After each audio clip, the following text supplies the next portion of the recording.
Jerome Williams stared at the styrofoam container in his hands. $7. Chicken over rice. The last meal he could afford until next week's paycheck. His daughter was waiting for him at the community center, hungry. She'd eaten peanut butter sandwiches for 3 days straight. But the woman on the sidewalk in front of him, shaking, lips turning blue, eyes barely focusing, she was dying. He could see it. The way her hands trembled, the shallow breathing, the confusion in her pale eyes.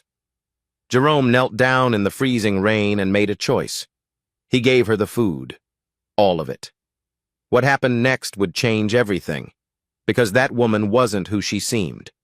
And what she was about to do in the next 48 hours, nobody could have predicted it. Not even Jerome. Jerome Williams was tired, not the kind of tired that sleep fixes. The kind that lives in your bones, that sits on your chest when you wake up at 5:30 a.m. and reminds you that today will be exactly like yesterday. Hard. Endless. Barely enough. He was 38 years old, and some mornings he felt twice that. The alarm cut through the darkness of his one-bedroom apartment. Jerome reached over from the couch, his bed for the past 2 years, and silenced it before it could wake Aisha. His daughter slept in the bedroom. The only bedroom. She needed her own space, her own peace. Jerome had the couch, a thin blanket, and a pillow that had lost its shape months ago. He rolled his shoulders. His lower back screamed in protest. 6 hours at the warehouse loading dock, lifting boxes, stacking pallets, 70 pounds, 80 pounds, sometimes 100. His hands were calloused, his palms permanently rough. He'd lost 15 pounds in 3 months. Not from working out, from skipping meals. After the warehouse, he had 4 hours before his evening shift started, driving strangers around the city in his beat-up Honda. The check engine light had been on for 3 weeks. The mechanic wanted $850 to fix it. Jerome didn't have $850. He didn't have $85. This Thursday morning, November 21st, he had $12.18 in his checking account and $8.47 in his wallet. Rent was $1,150 a month. It will be auto-deduced tomorrow morning. He'd transferred his last reserves 2 days ago to cover it. After tomorrow, his account would show $1,137.82 until Friday's paycheck. He'd done the math 100 times. Paycheck, $1,240 after taxes, minus overdraft fees, $35, minus car payment, $280, minus the monthly payment on Simone's medical debt, $200. Left over, $725 for everything else. Gas, groceries, utilities, Aisha's after-school program fees. It never stretched far enough. Jerome stood up from the couch, felt his spine crack. He walked quietly to the bathroom, splashed cold water on his face. The mirror showed a man who looked older than his years.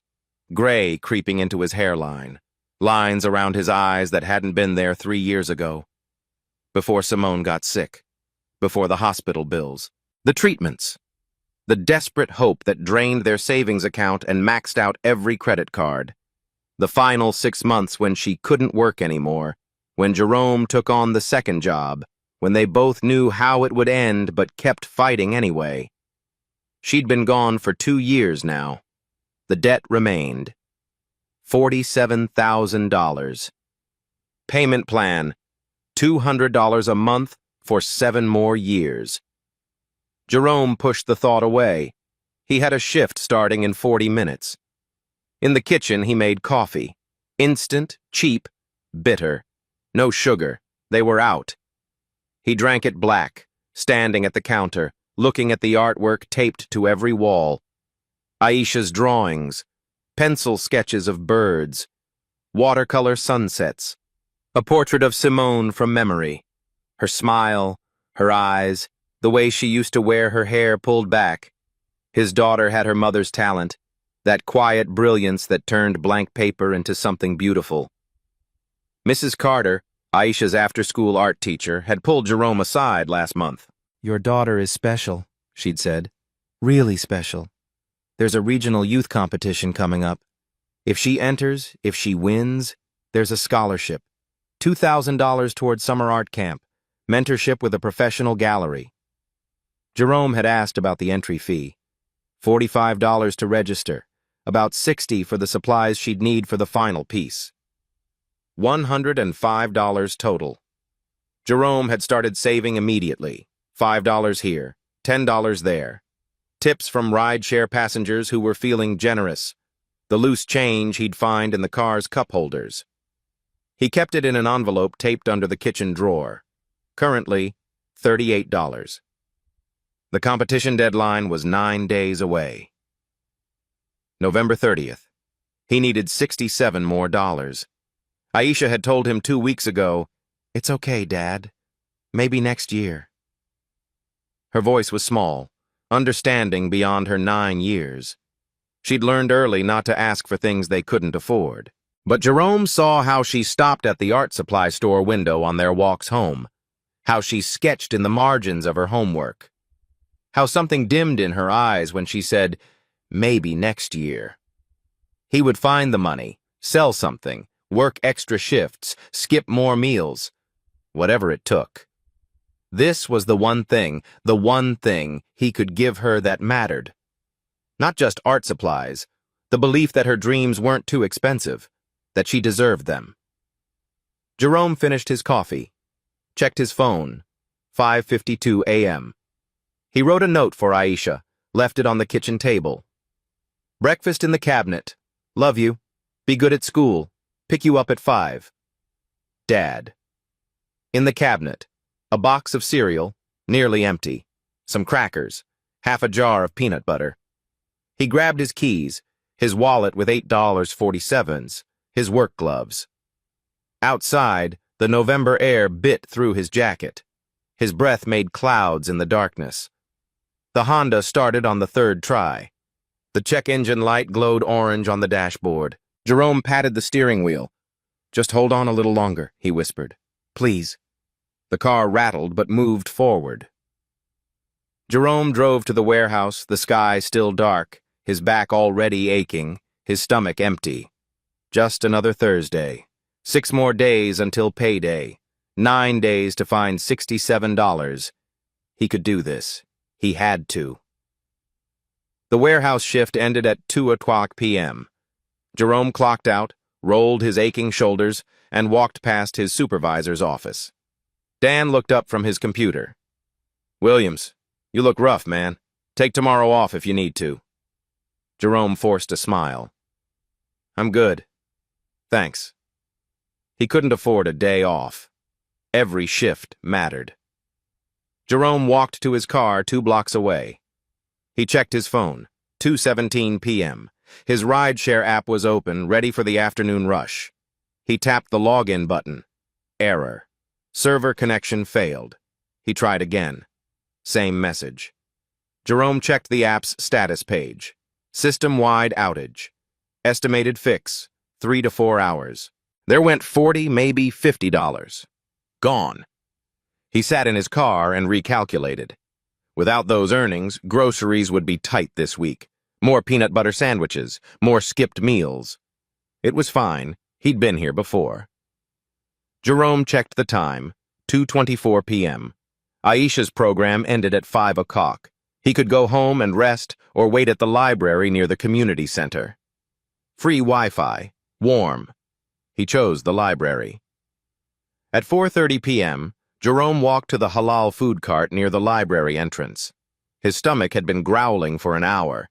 He hadn't eaten since 6 o'clock a.m. Ahmed, the vendor, smiled. "Brother, the usual?" "Yeah. Chicken over rice. $7. Jerome pulled out his wallet. $5 bill. 3 ones. He handed them over.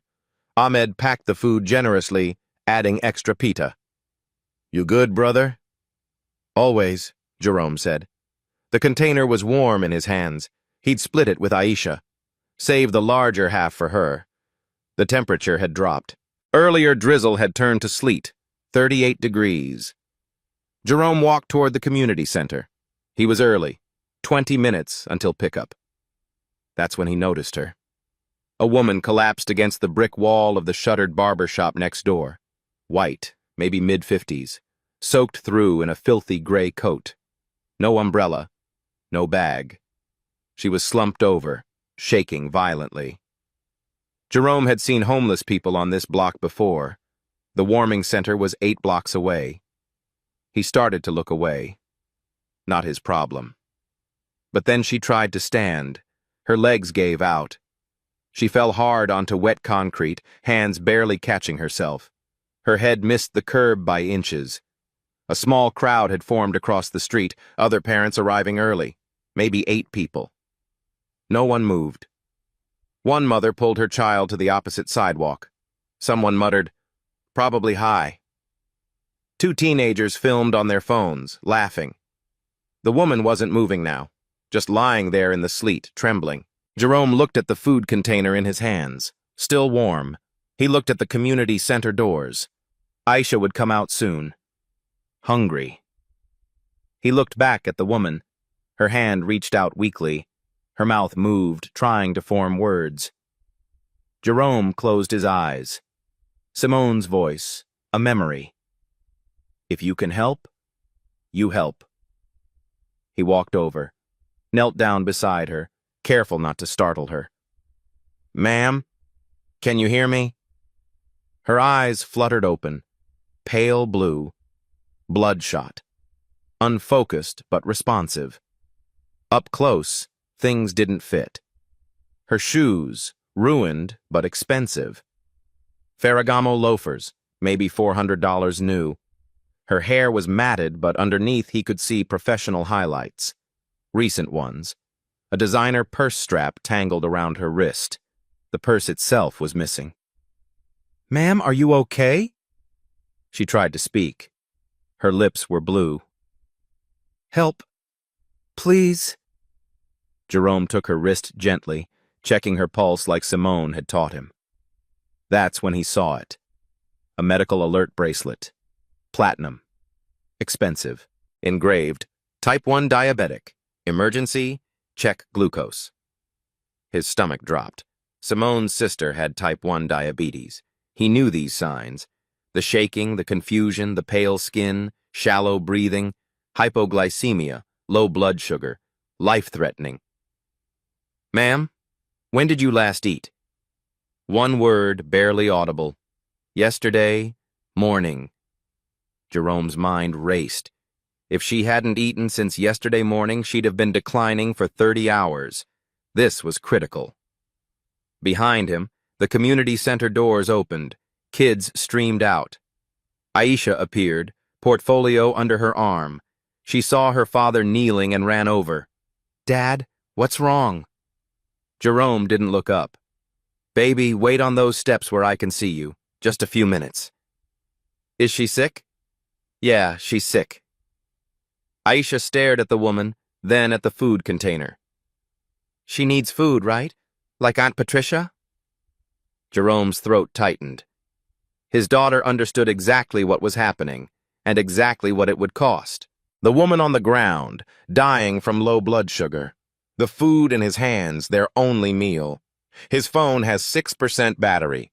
Calling 911 meant waiting 45 minutes. She might not have 45 minutes. Someone across the street yelled, "Just call 911, man! Don't get involved!" No one else stepped forward. Jerome looked at his daughter, 9 years old, understanding, waiting. He looked at the woman, trembling, fading. He made his choice. Jerome opened the container. The smell hit him immediately. Grilled chicken, seasoned rice, warm pita bread. His stomach clenched. He hadn't eaten in over 10 hours. He pushed the hunger aside. "Ma'am, I need you to eat this. Can you sit up a little?" The woman's eyes struggled to focus on him. She tried to shake her head. "No, can't." "You're sick. This will help. Please." Jerome slipped his arm behind her shoulders, helped her lean against the brick wall. She was dead weight, barely able to support herself. He took a plastic fork from the container, scooped up rice and chicken. Small bite. "Here, slow, Just a little bit. She turned her head away weakly. Don't have money? I don't want money. I need you to eat. Open your mouth. Something in his voice, firm but kind, made her comply. Jerome fed her like he used to feed Aisha when she was small. Patient, encouraging, one bite at a time. Good. There you go. Another one. The woman chewed slowly, swallowed. Her hands were shaking so badly she couldn't have held the fork herself. Jerome kept going. Small bites, waiting between each one. Keep going. You're doing good. As she lifted her hand to steady herself, her coat sleeve pulled back. Jerome saw a watch. Scratched crystal, but unmistakable. Cartier tank. The real thing. Easily $4,000 new. He didn't say anything. Maybe it was a gift. Maybe she'd owned it before things went wrong. People fell on hard times in all kinds of ways. After 5 minutes, something changed. The woman's shaking eased slightly. Color started returning to her face, just a hint of pink in her cheeks. Her breathing deepened, became less shallow. Her eyes focused better, landing on Jerome's face and actually seeing him. "Thank you," she whispered. Her voice was stronger. "Thank you so much." "Keep eating. You're not done yet." Jerome glanced back at Aisha. She was sitting on the community center steps, portfolio on her lap, watching. Other kids and parents were leaving, but she stayed put like he'd asked. He felt a sharp pang of guilt. She was cold, hungry, waiting for him, but he couldn't leave yet, not until this woman was stable. He turned back, kept feeding her. After 10 minutes, the woman could hold the fork herself. Her hands still trembled, but she managed. Jerome stayed close, monitoring. Simone had taught him, after a hypoglycemic episode, you watch for 15 to 20 minutes. Sometimes there's a rebound. Sometimes things get worse again. The crowd across the street had mostly dispersed. The teenagers had gotten bored and left. It was just Jerome, the woman, and Aisha waiting in the cold. "What's your name?" Jerome asked gently. The woman looked at him. Her eyes were clearer now, sharp even, intelligent. "Catherine," she said. "Catherine Mercer." "I'm Jerome. That's my daughter Aisha over there." Catherine glanced at Aisha, managing a weak wave. Aisha waved back hesitantly. "I'm so embarrassed," Catherine said. Her voice was steadier now, more composed. "I can't believe. This is... Don't worry about it. You were sick. Can you tell me what happened?" Catherine took a shaky breath. "I have type 1 diabetes. Usually I manage it perfectly. But I was at a conference downtown this morning, the Urban Investment Summit at the Convention Center." Jerome nodded, letting her talk. "I had blood work scheduled early, so I was fasting, but I forgot to adjust my insulin before the conference lunch. Stupid mistake. Stupid. That can happen. During the midday panel, I started feeling off, dizzy, lightheaded." Catherine closed her eyes, remembering. "Instead of asking for help, God, I'm an idiot. I walked outside for air. I thought I'd circle the block and come right back. But you didn't. I left my purse at my table. Phone, wallet, insulin kit, everything. I just walked. I got disoriented. I kept thinking I'd find my way back, but nothing looked right. I think I walked for 3 hours, maybe 4. Jerome looked around, getting his bearings. "You're in West Philly, about 4 miles from the convention center." Catherine's eyes widened. 4 miles? I walked 4 miles? Looks like it. My team must be frantic. There's an evening gala tonight, 7 o'clock. I'm supposed to give closing remarks. She tried to stand. "Oh God, what time is it?" Jerome checked his phone. 4:53. "And no, you're not going anywhere yet." "But I have to..." "Ma'am, Catherine, you almost died just now." "You collapsed. You need to get checked out." Catherine's face showed genuine distress. "No hospitals. Please. If I go to a hospital, they'll notify people. It'll become this whole thing. I just need my phone. I can handle this myself. Jerome studied her. She was coherent now, making sense, but her judgment was clearly still impaired. You don't have your phone, or your wallet. You can't even call a cab. Catherine looked down at her hands like she was seeing them for the first time. Empty. No phone, no purse. The Belmont, she said suddenly. I'm staying at the Belmont Hotel downtown. If I can just get back there. That's a $30 cab ride, and you don't have any money. Reality was sinking in. Catherine's shoulders sagged. Jerome made a decision. Okay, here's what we're doing. There's a hotel 6 blocks from here. Not fancy, but they'll have a phone. You can call your people from there. 6 blocks? Can you walk? Catherine tested her legs, pushed herself up using the wall. She wobbled but stayed upright. I think so. All right, let's go. Jerome walked to the community center steps. Aish, come on, we're taking a walk. Aisha stood up, portfolio in hand. Is the lady okay? She's getting there. Stay close to me, okay? They started walking. Catherine leaned heavily on Jerome's arm. Aisha walked slightly ahead, watching for ice patches on the sidewalk. The sleet was relentless. The temperature had dropped to 35 degrees. Block 1. Catherine stumbled on uneven pavement. Jerome caught her. Easy. Take your time. No rush. Block 2. They passed a bodega. Warm light spilled from the windows. The smell of food drifted out. Jerome's stomach twisted. He hadn't eaten. Neither had Aisha. She glanced at the store, then at her father, said nothing. She understood. Block 3. Catherine tried to make conversation.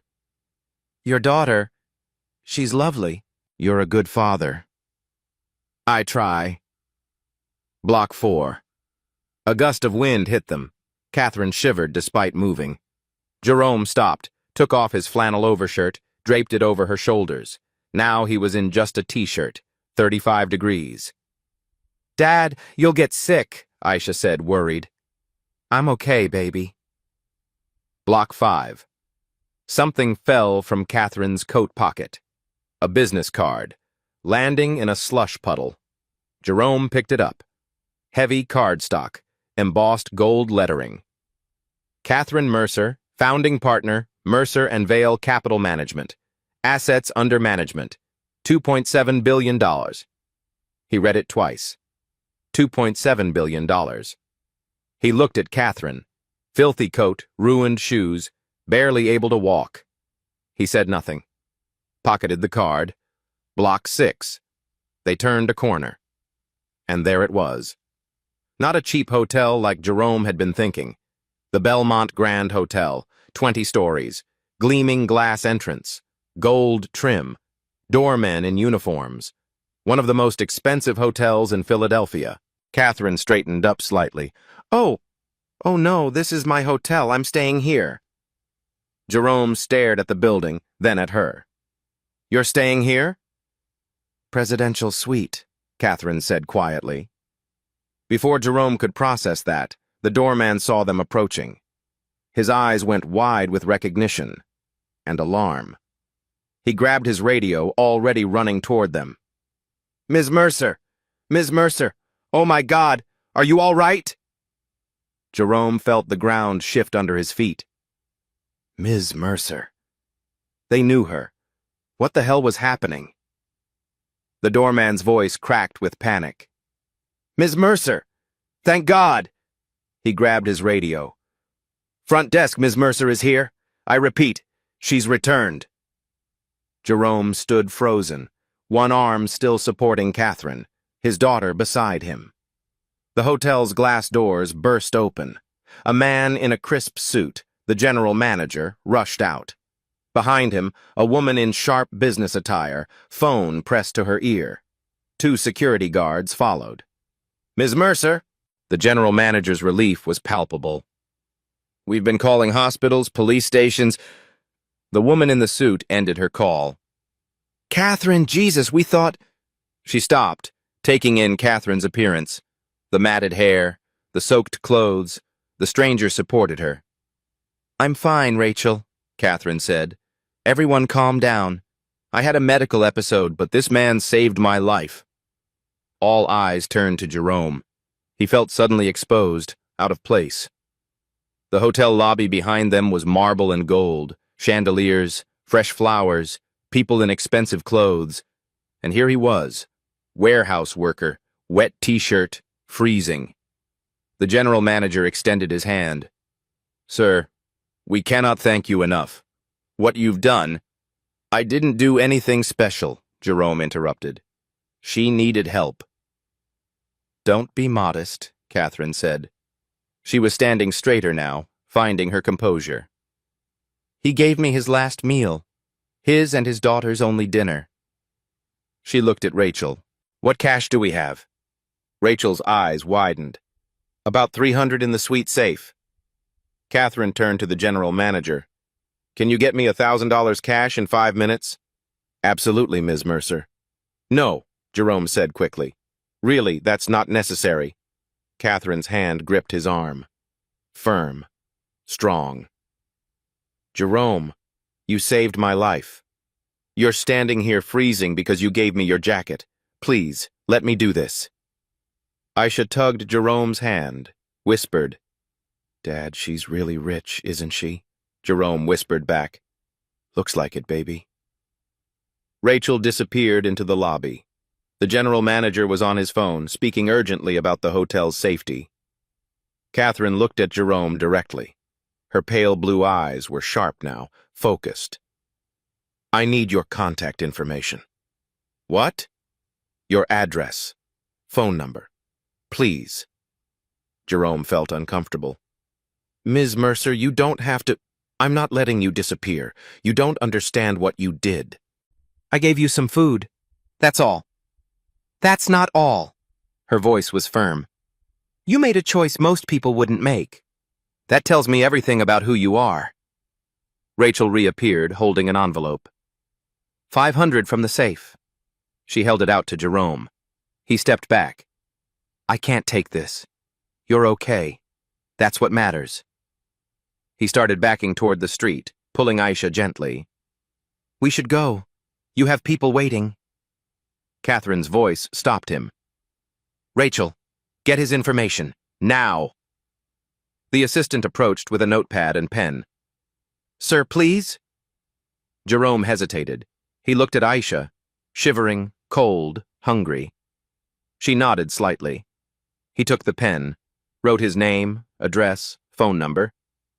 Rachel handed the paper to Catherine. Catherine studied it. "West Philly. Jerome Williams." She looked up. "I'm coming to see you. Tomorrow evening, 7 p.m. "Tomorrow? Why?" "Because what I'm about to do requires time to arrange." Catherine's intensity was unsettling. "And it's going to change your life." Jerome didn't understand. "Just be home tomorrow at 7. Please." He nodded slowly. "Good." Catherine folded the paper carefully. "Thank you, Jerome. I'll see you tomorrow." The general manager returned with another envelope. "The additional 500. Catherine held both envelopes out. "Please, take it." Jerome shook his head. "I can't." "Then take it for your daughter, for her art competition." How did she know about that? "I pay attention. She mentioned it while we were walking. Please." Jerome looked at the envelopes. $1,000. His pride said no. His daughter's cold hand said something different. He took them. "Thank you." "No, thank you." Catherine turned to Rachel. "Call the car service. Get them home. My account." "We can walk?" "You've done enough walking today." 10 minutes later, Jerome and Aisha were in a town car, warm air blasting. Aisha leaned against him. "Dad, what just happened?" Jerome stared at the 2 envelopes in his lap. I have no idea, baby. But something told him tomorrow would bring answers. The car dropped them home at 6:15 p.m. Jerome and Aisha climbed the 3 flights to their apartment in silence. Inside, Jerome turned on the heat, helped Aisha out of her wet jacket. Go change into something dry, baby. I'll make us dinner. Aisha looked at him. Do we have food? Jerome pulled out one of the envelopes Catherine had given him. Inside, 5 crisp $100 bills. Yeah, we have food now. While Aisha changed, Jerome counted the money. $1,000. More than he'd held at once in 2 years. He separated $200, tucked it in his wallet. The rest went in the kitchen drawer with his competition savings envelope. $38 plus $800. $838. Aisha's art competition was covered, with money left over. Jerome sat on the couch, suddenly exhausted. His phone buzzed. Text from an unknown number. Mr. Williams, this is Rachel Carter, Ms. Mercer's assistant. She wanted me to confirm. 7 p.m. tomorrow evening, your address. She'll be there. Thank you again for today. Jerome stared at the message. She was really coming. This wasn't some polite promise people make and forget. He Googled her name on his cracked phone screen. Catherine Mercer, 54, co-founded Mercer & Vale Capital in 1998. He scrolled through images. Catherine at charity galas in elegant gowns. Catherine cutting ribbons at building openings. Catherine shaking hands with the mayor. Forbes profile. One of the 50 most influential women in finance. Her firm's focus, impact investing, affordable housing, minority-owned business support, urban revitalization. Jerome clicked on a project list. His breath caught. Mercer & Vale funds $15 million affordable housing development in West Philadelphia. Local business incubator receives $3 million grant from M&V Foundation. Riverside Community Center renovation. Major donor Mercer & Vale Capital. Riverside, where Aisha did her art program. Jerome stood up, walked to his window. He could see the community center from here, 3 blocks away. He'd walked past that building hundreds of times. There was a plaque by the entrance listing donors. He'd never paid attention to it, but Catherine's firm had been investing in his neighborhood for years. His community, the place he lived, worked, struggled. She wasn't just wealthy. She was actively involved here. And now she was coming to his apartment. Tomorrow. Why? Jerome's phone buzzed again. Another text. Different number. Jerome, this is Catherine. I wanted to send this myself. What you did today, it mattered more than you know. See you tomorrow. Please be home. This is important. CM. He saved the number. Made dinner for Aisha. Scrambled eggs and toast, the last of what they had. Tomorrow, he'd go shopping with Catherine's money. At 8:45, he tucked Aisha into bed. Dad? She asked sleepily. Is that lady going to help us? I don't know, baby. I think she will. She seemed nice, under all the dirt. Jerome smiled. Yeah, she did. After Aisha fell asleep, Jerome sat on the couch in the dark. Tomorrow at 7 p.m. What could someone like Catherine Mercer possibly want with someone like him? He didn't sleep well that night. Friday morning, 5:30 a.m. Jerome's alarm went off. He silenced it, stared at the ceiling. Warehouse shift in 30 minutes. His body ached, but his mind raced. Tonight, 7 p.m. Catherine Mercer. At the warehouse, Dan called him over during break. You seem distracted. Is everything okay? Something's happening tonight. Not sure what. Good or bad? Jerome thought about it. I don't know. The shift dragged. At 2:00 p.m., Jerome clocked out. Text from Catherine. Still on for 7 p.m. He texted back, I'll be there. He picked up Aisha early. We need to clean the apartment. We're having a visitor. The rich lady? Yeah, the rich lady. They spent 2 hours cleaning. Jerome vacuumed, organized, made the place presentable. At 6:45, he changed into his cleanest jeans, a button-down shirt. Aisha did homework at the kitchen table. "Baby, when Ms. Mercer comes, stay in the bedroom, okay? This is grown-up talk." "Okay, Dad." At 6:50 p.m., Jerome looked out the window. 3 black SUVs pulled up. His heart pounded. The middle vehicle's door opened. Catherine stepped out, transformed. Tailored gray suit, hair pulled back. Professional. Powerful. She wasn't alone. Rachel emerged carrying a briefcase, a man in an expensive suit holding a leather folder, another woman with a laptop bag. All 3. Coming here. Jerome heard footsteps on the stairs, opened the door before they knocked.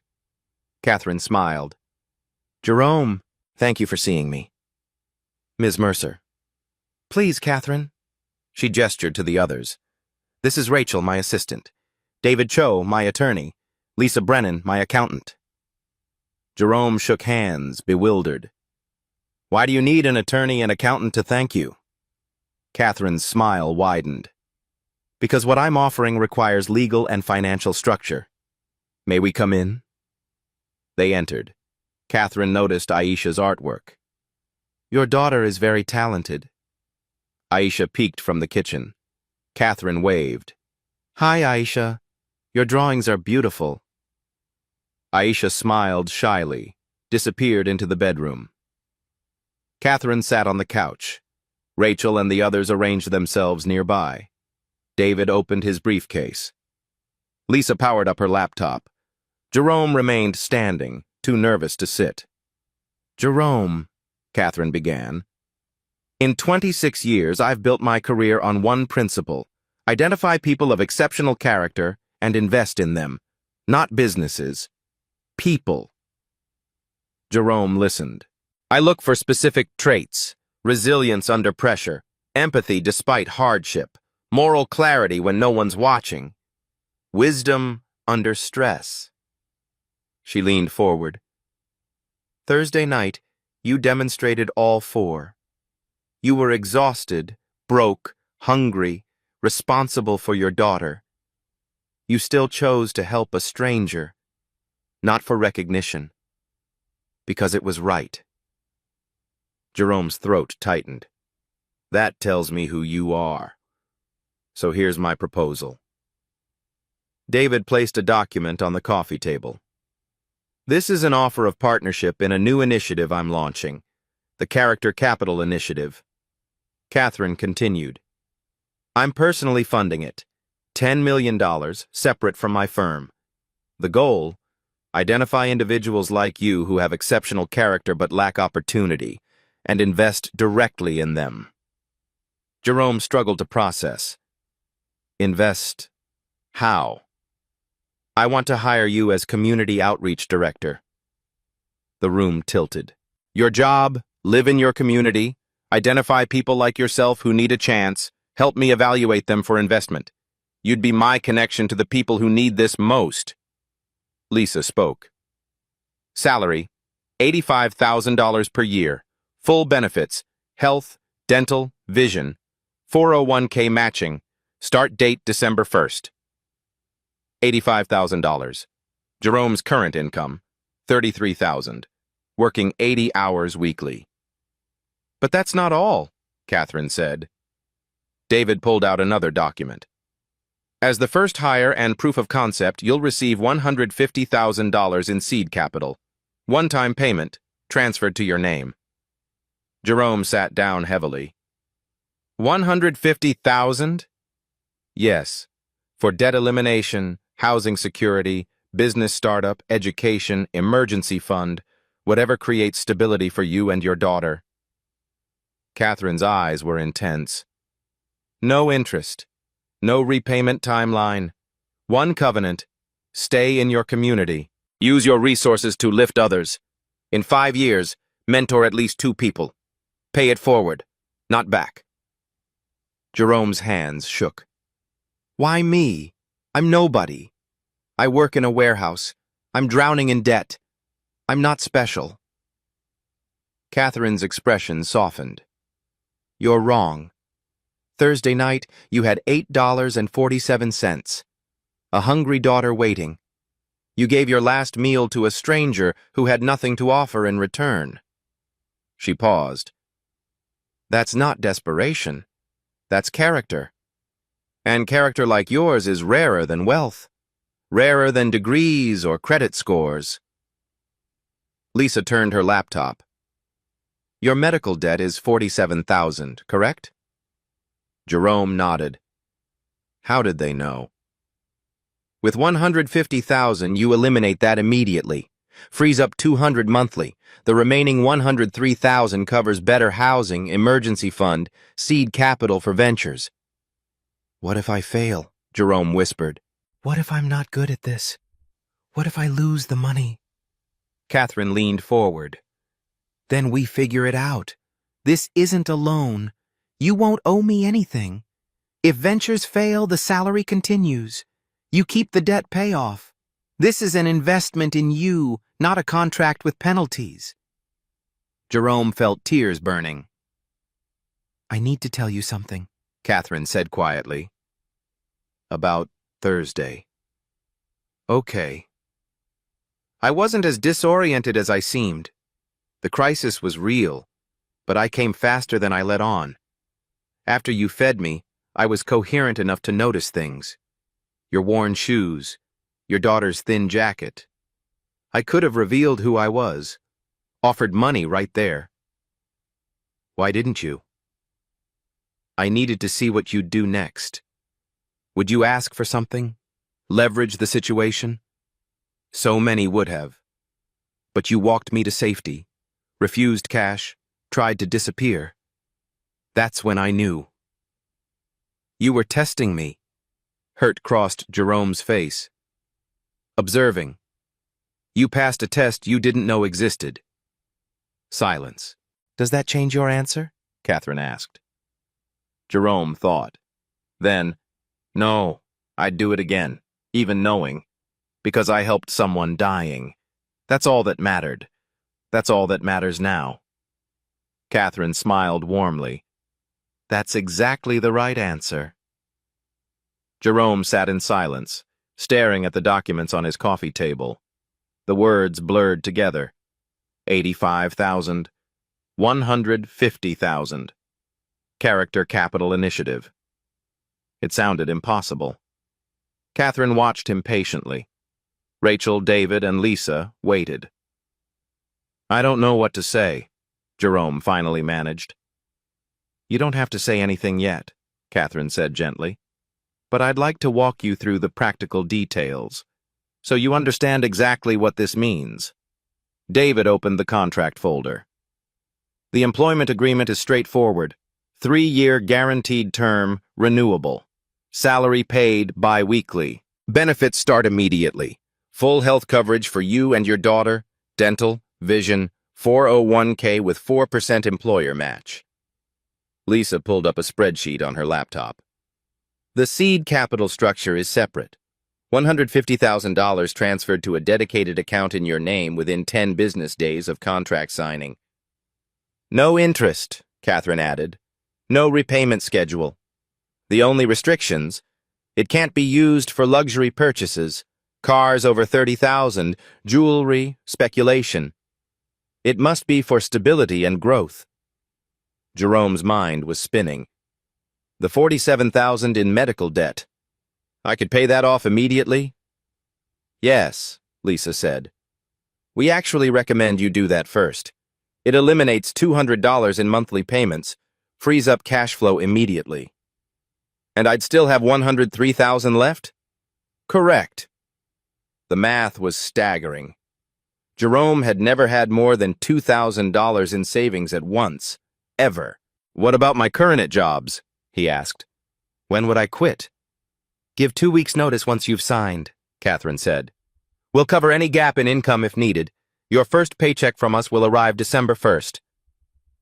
Jerome thought about Dan at the warehouse, the rideshare app, the endless double shifts, walking away from that, actually walking away. What exactly would I be doing? Jerome asked. As community outreach director? Catherine leaned back. Exactly what you're already good at. Being present in your community, listening, noticing who needs help. You'd bring me candidates, people who show the same qualities you did. Character, resilience, potential. And you'd invest in them too? Yes. Not everyone gets 150,000. The amounts vary based on need and opportunity. But the principle stays the same. We invest in people, not credit scores. How many people are we talking about?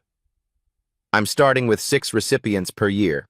You'd help me identify maybe 10 to 12 candidates annually. I'd evaluate them, make final decisions. But your judgment would carry significant weight. Rachel spoke up. Ms. Mercer has already funded 2 recipients before you through different channels. Both have been extraordinary successes. You'd be the third, but the first hired to help scale the program. Jerome looked at Catherine. Why not just hire someone with experience? Someone who knows business, finance, all that stuff I don't know? Because I don't need someone who knows business. Catherine's voice was firm. I need someone who knows how to struggle, who understands what it means to choose between dignity and survival, who can spot character in people the system has overlooked. She gestured around his apartment. You've been where these people are. That's irreplaceable. I can teach you systems and processes. I can't teach you empathy born from lived experience. Jerome felt something catch in his chest. What about Aisha? He asked quietly. Her competition is fully funded, Catherine interrupted. That $1,000 I gave you yesterday? Consider it handled. Register her today. Buy her the best supplies. And when she needs summer art camp or a magnet school or college someday, that's part of why we're doing this. So you never have to choose between her dreams and rent again. Jerome's eyes burned. He looked down, trying to compose himself. Lisa closed her laptop gently. Mr. Williams, I know this is overwhelming. Would you like some time to think? Review the contracts with your own attorney? I don't have an attorney. We can recommend someone independent if you'd like a second opinion, David said. We want you to feel completely comfortable with this. Catherine held up a hand. Actually, before you decide, I need to be completely transparent about one thing. Jerome looked up. This program will eventually be public. Not your name without your permission, but the model. I want other investors to see that character-based funding works. I'll be writing about it, speaking about it, potentially using it to influence how capital gets distributed in this country. So I'd be like a case study? In a sense, but only if you consent. Your privacy is yours. However, I won't lie. I'm hoping to prove something bigger here. That investing in good people, regardless of their circumstances, yields better returns than our current system of gatekeeping based on wealth and connections. Jerome absorbed this. And if I fail, if I take this money and mess it up somehow, doesn't that hurt your whole argument? Catherine smiled. That's exactly why I chose you. Because you're already thinking about the responsibility, not just the opportunity. But to answer your question, no. Failure is part of any investment. I'm not expecting perfection. I'm expecting you to try, to learn to show up. That's all. Jerome stood, walked to the window, looked out at his neighborhood. The community center is 3 blocks away, the corner store where he bought groceries, the streets he'd walked his whole life. If I do this, he said slowly, I will stay here, in West Philly. That's the whole point, Catherine said. This community knows you, trusts you. That's valuable. And in 5 years, I will help 2 other people the way you're helping me. Yes. Jerome turned back. Just 2? That seems low. Catherine's smile widened. Minimum 2. You can help as many as you want, but 2 is the covenant. Jerome looked at his daughter's artwork on the walls, on the worn couch he'd been sleeping on for 2 years, at the 3 people sitting in his tiny apartment with contracts that could change everything. He thought about Simone, what she'd say right now. She'd tell him to stop overthinking, to accept the gift, to let someone help for once. Okay, Jerome said quietly. I'll do it. Catherine stood, extended her hand. "Welcome to Character Capital, Jerome." He shook her hand. Firm, real. "When do I start?" "Right now. Sign the papers and we start building your new life today." David handed him a pen. Jerome Williams, who'd had $8.47 2 days ago, signed his name. And everything changed. Week 1. Liberation. November 23rd, Saturday morning. Jerome sat at his kitchen table with Lisa, Catherine's accountant, reviewing paperwork. "This is the account," Lisa said, turning her laptop. "Balance, $150,000. Jerome stared at the number. "First recommendation," Lisa continued. "Pay off the medical debt. $47,000. One transaction." Jerome's hand trembled as he clicked authorization. The confirmation email arrived. "Paid in full." He printed it, framed it, hung it on the wall. That night, Jerome slept 10 hours straight. No anxiety, no panic. Just deep, peaceful sleep. Monday, he gave 2 weeks' notice at the warehouse. Dan shook his hand. "Good for you, man. You deserve better." Tuesday, he quit rideshare. His last passenger tipped $20. Jerome gave it to the next driver. "Someone helped me. Passing it on." Wednesday, Aisha registered for the art competition.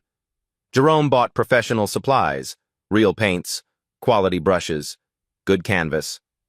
She cried when she saw them. "Dad, this is too much." "No, baby, it's exactly right." Month 1. Building stability. December 1st. Jerome's first official day. Catherine's office downtown, 18th floor. A desk waited. Nameplate. Jerome Williams, Community Outreach Director. His first paycheck was deposited. $3,246 after taxes. More than he used to make in 6 weeks. Catherine trained him personally. "Your job is simple. Be in your community. Listen. Notice who needs help. Bring them to me." With steady income, Jerome qualified for a 2-bedroom apartment. Still West Philly, but newer. Safer. Rent, $1,600 monthly. Manageable now. December 15th, move-in day. Aisha walked into her own bedroom and stopped. "This is mine? Just mine?" "Yeah, baby. All yours." She cried happy tears, hung her artwork on her walls. Jerome set aside $15,000 as an emergency fund. 6 months of expenses. A cushion he'd never had. He fixed his car.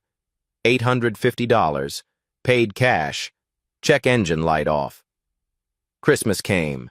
Jerome bought Aisha supplies, new clothes, books she'd wanted. Not extravagant, but not the cheapest versions.